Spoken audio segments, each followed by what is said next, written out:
Querido Deus, Pai Santo, Senhor da Glória, nós te louvamos, Pai, por mais um dia que tu nos concede. Agradecemos ao Senhor pela comunhão, pela tua bondade, pela tua graça. Suplicamos pelos nossos irmãos, abençoa, Senhor, a tua igreja. Guarda cada servo teu, crianças, jovens, adultos, cada família, os teus servos, Pai, na administração. Guarda, meu Senhor, a tua igreja, guarda os ministros do Evangelho, guarda, meu Senhor, todos os que trabalham em prol do teu reino, com alegria, com temor, com fervor. Amado Senhor, ouve a nossa petição, em nome de Jesus Cristo te pedimos e te agradecemos. Amém. Louvado seja para sempre o nosso Deus. Meus queridos irmãos, estamos de volta com a palavra ao amanhecer. O nosso desejo é comunicar a palavra de Deus, ler a palavra do Senhor, ajudar. Tem alguns que não têm Bíblia, alguns têm a Bíblia, mas não têm mais condição de ler, a vista não ajuda, a visão não ajuda, não coopera mais.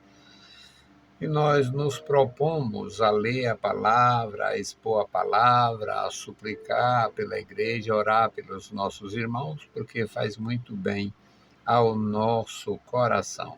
É muito bom ser grato, é muito bom ser agradecido a Deus e ser próspero em relação ao próximo.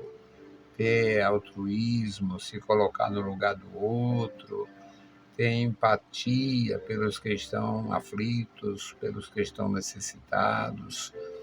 E Deus nos deu tudo isto. Então, vamos ler a palavra, vamos orar mais e bendizer o Senhor pela sua igreja, pelos seus atos maravilhosos. Nosso texto hoje é Salmo 116, versículos 12 a 19. Você é bem-aventurado quando lê, você é bem-aventurado quando ouve, e é uma bênção guardar o aprendizado da palavra santa. Salmo 116, versículo 12. Que darei eu ao Senhor por todos os benefícios que me tem feito? Tomarei o cálice da salvação e invocarei o nome do Senhor.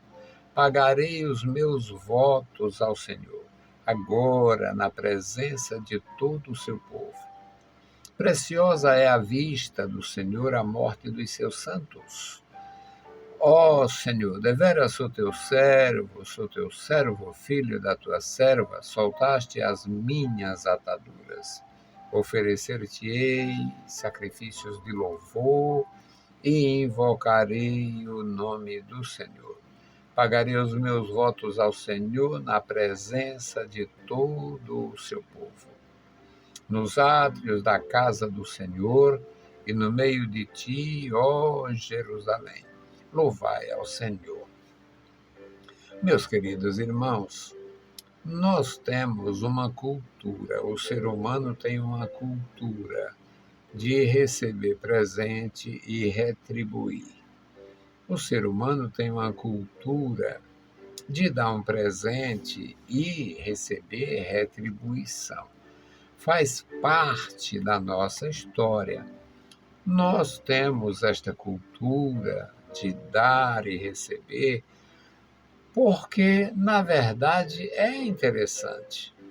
Eu me lembro no meu tempo no interior, na minha infância e juventude, existiam algumas pessoas que eram, de alguma forma, censuradas. Naquele tempo, a religiosidade era muito... Os religiosos eram muito observadores das orientações da religião e muitas pessoas simples levavam seus filhos para serem apadrinhados por pessoas abastadas. Havia uma censura prévia em alguns casos. Existiam pessoas que tinham bens, que tinha muitos afilhados. E por que isso acontecia? Segundo as críticas da época, é porque aquele fazendeiro dava, digamos, um bezerro, uma bezerra para cada afilhado. Dava um presente para os afilhados. Então, muitas pessoas eram procuradas com muita frequência para apadrinharem os seus filhos. E como a religião era forte, o elo era forte, a religião não tinha caído nesse marasmo, nesse descrédito. A religião caiu num descrédito tão vergonhoso que aquelas pessoas, a maioria daquelas pessoas, se estivessem vivas hoje, não participariam, porque realmente a coisa degringolou. E nós temos essa cultura, dar e receber, ter benefícios mediante uma decisão. Aqui no Salmo 116, ela reflete, essa cultura é refletida no Salmo, nesta pergunta do adorador, no versículo 12: que darei eu ao Senhor pelo fato de ter sido tão beneficiado? Que darei eu ao Senhor por todos os benefícios que me tem feito?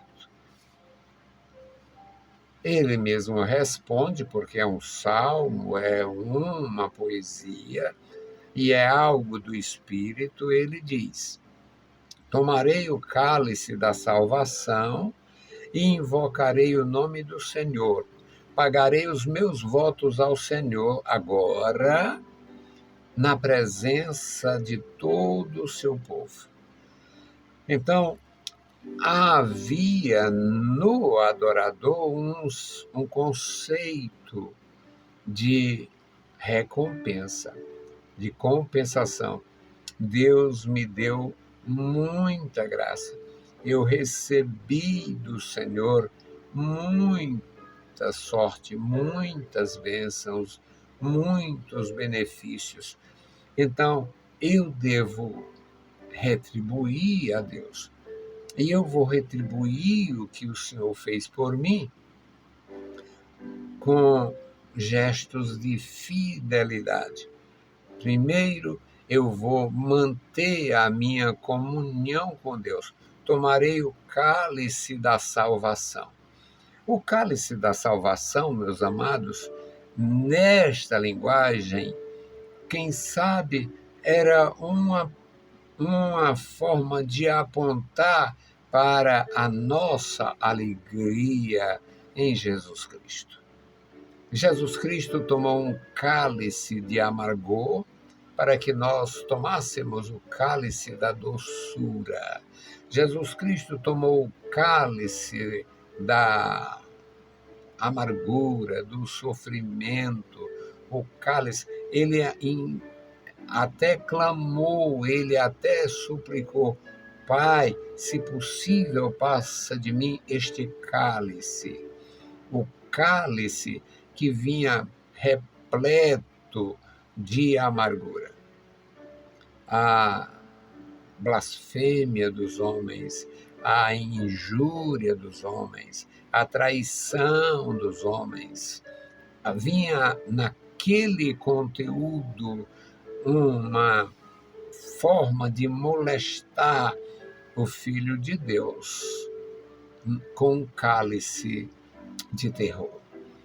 Então, 1000 anos antes do Calvário, o salmista, pelo Espírito, fala no cálice da salvação, o cálice da comunhão, o cálice da relação com Deus, agora avivada pelo poder do Espírito através do novo nascimento.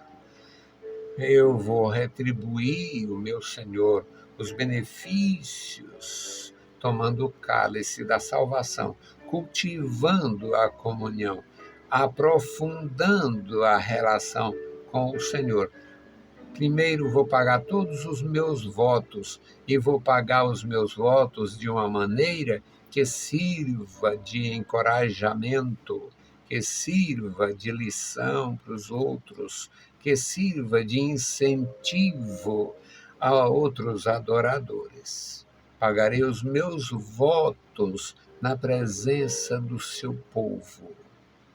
Mas no versículo 15 muda tudo.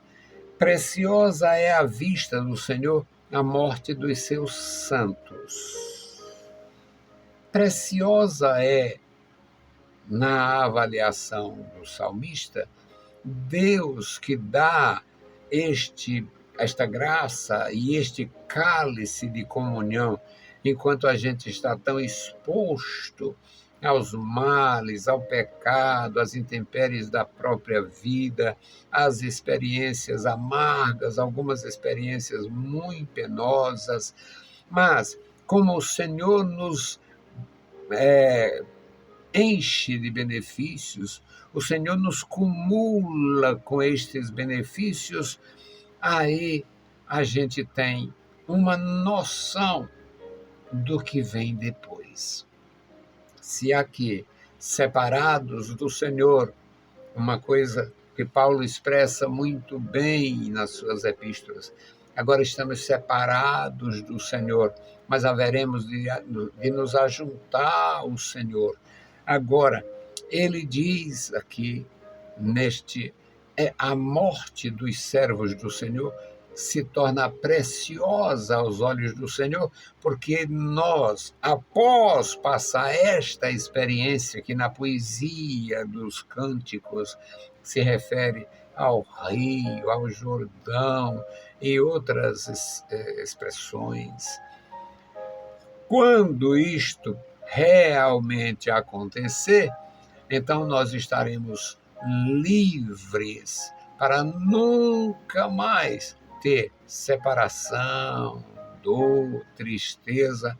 Então, o nosso cálice da salvação, o cálice da comunhão, ele se torna eterno. No versículo 17, ele fala sobre o louvor. Oferecer-te-ei sacrifícios de louvor e invocarei o nome do Senhor. É outra experiência grandiosa para quem tomou o cálice da salvação. Os ímpios, os religiosos, os que não têm esta relação com Deus através do Evangelho de Jesus Cristo, louva aos ídolos, louva aos demônios, tem uma busca até frenética pelos demônios. Alguns se deslocam grandes distâncias. Há brasileiros no Oriente procurando se conectar com os passados, com o antepassado, com os aeons, com os Budas, com isto, com aquilo. Mas o salmista tem a sua relação com Deus e, invariável, pagarei os meus votos ao Senhor na presença de todo o seu povo. Ele repete isto no versículo 18. Pagarei os meus votos, eu estarei em dia com Deus. Eu pagarei os meus votos para incentivar, para servir de exemplo e mostrar a minha gratidão. Isto eu farei nos átrios da casa do Senhor. Claro, era um adorador que conhecia o Deus Todo-Poderoso através da palavra, pela experiência, pela comunhão, e ele tem esperança no que diz respeito à terra de Deus, à nação de Deus, o povo de Deus. E ele diz, nos átrios da casa do Senhor, no meio de ti, ó Jerusalém, eu louvarei, pagarei os meus votos, e você também louve ao Senhor. Louvai ao Senhor. Meus queridos irmãos, é profunda a comunhão refletida neste salmo. Que darei eu ao Senhor por tantos benefícios? Ele me cumulou de benefícios, ele me encheu de bens, ele me encheu de graça, ele fez tanto por mim que eu devo fazer alguma coisa. Como eu só tenho a vida, e é isto que Deus requer de mim, a entrega absoluta, então tomarei o cálice da salvação e invocarei o nome do Senhor. Que Deus abençoe e guarde os meus irmãos. Continuando este processo glorioso de crescimento espiritual, tomando o cálice da salvação, glorificando a Deus cada dia. Nós vamos fazer a nossa intercessão. E hoje a minha intercessão é pela Luciana, pelo Luíde, pelos familiares deles, para que o Senhor Deus continue operando, abençoando. E eu sei que eles estiveram ou estão ainda no Brasil, e vamos orar por eles. A minha gratidão a Deus pela vida dos meus amigos e irmãos, ela se reflete na oração. Alguns oram por mim e eu respondo. A única coisa que eu posso fazer é orar pelos meus irmãos e amigos. Bendito Deus. Pai querido, Pai santo que estás nos céus, nós te louvamos, bendizemos, agradecemos pela vida, pela salvação, pela tua bondade e pela tua graça. Queremos, meu Senhor, te louvar cada dia, te exaltar cada dia, bendizer o teu nome cada dia. Ó Senhor, nos dá a tua direção, a tua porção, para que nos inspire, Senhor, e encha o nosso coração de gozo, de prazer, de amor pela tua palavra, de amor pela tua igreja, pelo teu povo. Agora, Senhor, te apresentamos o Luíde, a Luciana, toma em tuas santas mãos, guarda, meu Senhor, o casal, guarda os familiares dela, guarda os familiares dele, enche-os da tua graça, cerca-os com teu cuidado, Senhor, manifestando o teu poder na vida deles. Recompensa, Senhor, com a bênção dos céus, o trabalho, a contribuição, a amizade. Ó Deus, enche os teus servos de graça, revelando o teu profundo amor, Senhor, por cada um deles, fazendo eles sentirem, ó Deus, em seus corações. Amado Pai, ouve a nossa petição. Em nome de Jesus Cristo, nós te pedimos e te agradecemos. Amém. Meus queridos irmãos, a paz do Senhor e bom dia.